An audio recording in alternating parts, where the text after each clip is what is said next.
Hoje é sexta-feira, dia 24 de novembro do ano do Senhor de 2023. E o texto que nos é proposto para esse dia, para a liturgia desse dia, é de Lucas, capítulo 19, versículos 45 a 48. Jesus entrou no templo e começou a expulsar os vendedores. E disse: está escrito, minha casa será casa de oração. No entanto, vós fizestes dela um antro de ladrões.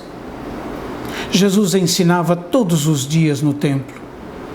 Os sumos sacerdotes, os mestres da lei e os notáveis do povo procuravam um modo de matá-lo, mas não sabiam o que fazer, porque o povo todo ficava fascinado quando ouvia Jesus falar.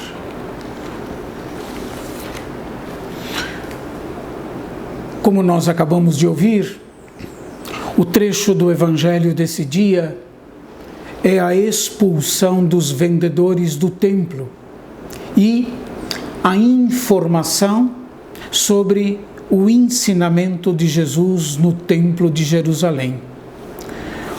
O episódio da purificação do templo encontra-se nos 4 evangelhos. O que acontece no templo por ocasião da Páscoa e das outras festas de peregrinação é absolutamente escandaloso.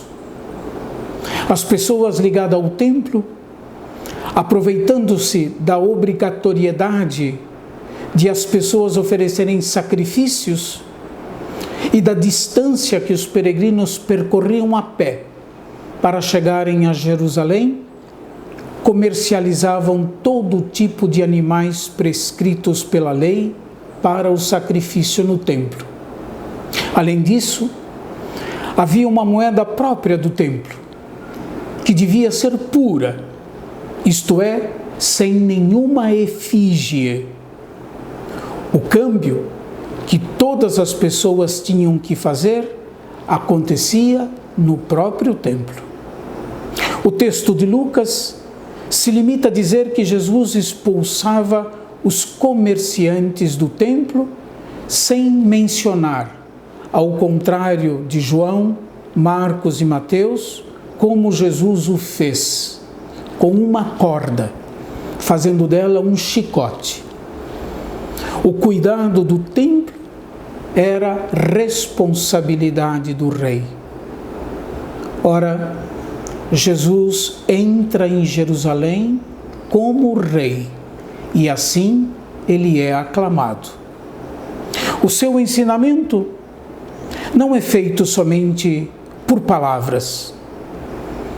Posteriormente, o evangelista encontrou no profeta Isaías, capítulo 56, versículo 7, e no profeta Jeremias, capítulo 7, versículo 11, a explicação do gesto que Jesus realizou no templo, expulsando os vendedores. Minha casa, diz o nosso texto, será casa de oração.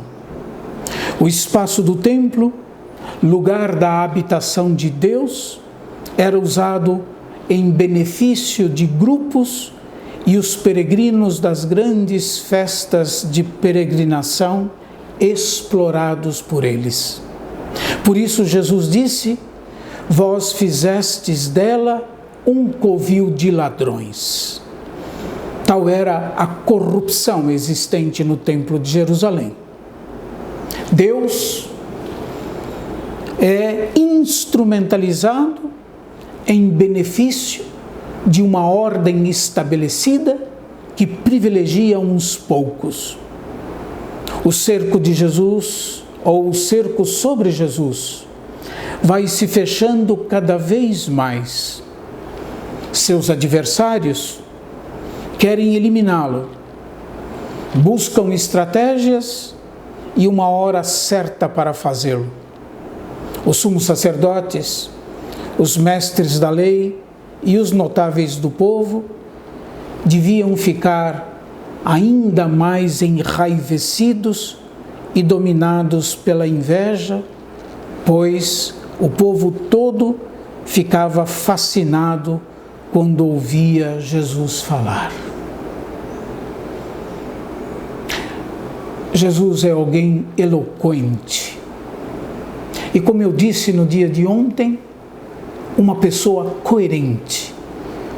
Uma pessoa de acordo consigo mesma. De tal modo que o que ele falava se podia ser verificado na sua própria vida. A sua palavra, que causava fascínio nas pessoas, iluminava, fazia sentido e apontava para o rosto misericordioso de Deus. Que Deus nos conceda a graça de sermos coerentes com a fé que nós recebemos dos apóstolos e que jamais nós utilizemos de Deus ou de sua imagem para defender interesses de poucos, explorando aqueles que Deus ama. Deus abençoe a todos e até amanhã, se Deus quiser.